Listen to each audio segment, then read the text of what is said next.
مجلس لگی ہوئی تھی حضرت امام ابو حنیفہ رحمہ اللہ کی. ایک نوجوان سا بچہ آیا, کہا میں آپ کی مجلس میں شریک ہونا چاہتا ہوں. ہماری مجلس کا بیٹا اصول یہ ہے کہ قرآن کا حافظ ہوتا ہے وہ مجلس میں شریک ہوتا ہے. فرمایا کہ ٹھیک ہے. یہ بچہ اٹھ کے چلا گیا. ایک ہفتے کے بعد آیا, میں آپ کی مجلس میں شریک ہونا چاہتا ہوں. بیٹا آپ کو پچھلے ہفتے سمجھایا تھا کہ ہمارا اصول یہ ہے کہ جو قرآن حافظ ہوتا ہے وہ مجلس میں شریک ہوتا ہے. فرمایا کہ میں قرآن کا حافظ ہوں. حضرت امام ابو حنیفہ رحمۃ اللہ علیہ نے کہا ایک ہفتے میں قرآن کا حافظ؟ ایک ہفتے میں امتحان لیا, جہاں سے پوچھا وہاں سے پڑھتے چلے گئے. لوگوں نے ان کو امام محمد رحمہ اللہ کے نام سے یاد کیا ہے. یہ وہی امام محمد رحمہ اللہ ہیں جو سواری کے اوپر چل رہے ہیں اور اونٹوں کے اوپر کتاب چل رہی ہے. ایک یہودی نے دیکھا اور اس یہودی نے کہا دیکھنے کے بعد کہ یہ کون, یہ کتابیں کس نے لکھی ہیں؟ نے کہا کہ ہمارے امام ہیں امام محمد, انہوں نے ان کتابوں کو لکھا ہے. کہا ایک آدمی نے اتنی کتابیں لکھی ہیں؟ نے کہا ایک آدمی نے اتنی کتابیں لکھی. کیا میں اس کی زیارت کر سکتا ہوں؟ نے کہا پیچھے سواری پر آ رہے ہیں تم ان کی زیارت کر سکتے ہو. حضرت امام محمد رحمۃ اللہ علیہ کی زیارت کی. حضرت امام محمد رحمۃ اللہ علیہ کو دیکھا, کہا اشہد ان لا الہ الا اللہ واشہد ان محمدا عبدہ ورسولہ. ایمان کو قبول کیا. لوگوں نے کہا تو نے ان کو دیکھا اور دیکھ کر صرف ایمان کو قبول کر لیا. کہا جب چھوٹے محمد کا یہ حال ہے تو محمد الرسول اللہ کے حسن کا کیا حال ہوگا. یہی وہ امام محمد رحمۃ اللہ علیہ ہیں.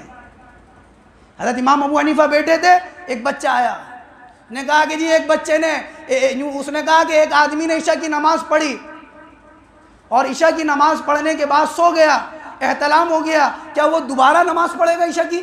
فرمایا کہ دوبارہ نماز پڑھے گا. وہ بچہ اٹھ کے سائڈ میں آ کے نماز پڑھنے لگا. لوگوں نے کہا کہ جی آپ نے کیا مسئلہ بتایا ہے کہ ایک نے نماز پڑھی, اگر اس کو احتلام ہو گیا تو کیا وہ دوبارہ نماز پڑھے گا عشاء کی؟ حضرت امام ابو حنیفہ نے فرمایا کہ تو جانتا نہیں ہے کہ اس بچے نے خود کے بارے میں سوال کیا ہے. یہ بچہ جب عشاء کی نماز پڑھ کے سویا تھا, نابالغ تھا, رات میں احتلام ہو گیا, حد بلوغت کو پہنچ گیا, اسی لیے کونے کے اندر نماز پڑھ رہا ہے. اور یہ بچہ بڑا ذہین بنے گا. دنیا نے امام محمد کے نام سے یاد کیا.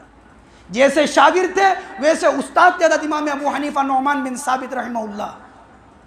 کیا علم تھا, کیا مقام اللہ نے دیا تھا.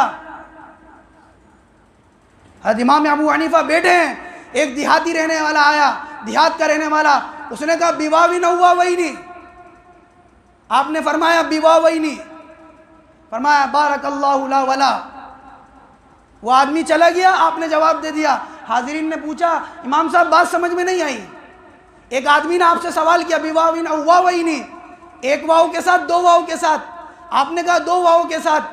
اس نے کہا بارک اللہ فیک لا ولا, اللہ آپ کو برکت دے جیسے لا ولا کے اندر. وہ چلا گیا, کیا معاملہ ہے؟ فرمایا یہ آدمی آیا تھا اور مجھ سے یہ پوچھ رہا تھا التحیات نماز میں جو پڑھوں تو دو واؤ والی پڑھوں ایک واؤ والی پڑھوں. ایک التحیات التحیات للہ والصلوات والطیبات دو واؤ والی, ایک التحیات للہ والصلوات الطیبات ایک واؤ والی. تو میں نے اس کو کہا دو واؤ والی پڑھ تاکہ 10 نیکیاں بڑھ جائے. تب بات سمجھ میں. کہا اس نے آپ کو کیا کہا؟ کہا اس نے مجھے یوں کہا بارک اللہ فیک لا ولا, اللہ آپ کو ایسی برکت دے جیسے لا ولا کے اندر. قرآن میں اللہ نے زیتون کے درخت کے بارے میں کہا ہے لا شرقیۃ ولا غربیہ. زیتون کا درخت وہ ہے جس کی مشرق میں کوئی مثال نہیں, مغرب میں جس کی کوئی مثال نہیں. آپ کا علم وہ ہے جس کی مشرق اور مغرب کے اندر کوئی مثال نہیں.